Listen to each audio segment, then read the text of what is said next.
হে Abdul Muttalib, তুমি যদি এখন নিজের পুত্রকে কুরবানি করো তাহলে তা কুরাইশ বংশের রীতি হয়ে যাবে। তুমি তো আমাদের জন্য উদাহরণ।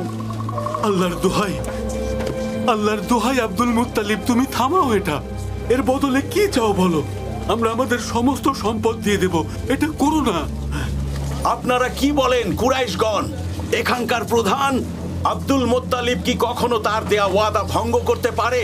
তার কাছে দেয়া ওয়াদা যিনি আমাকে পথ দেখিয়েছিলেন জমজম কূপ খনন করার, সেই জমজম যা মানুষের তৃষ্ণা নিবারণ করছে। শোনো সবাই, চলো আমরা আল হিজাজে যাই।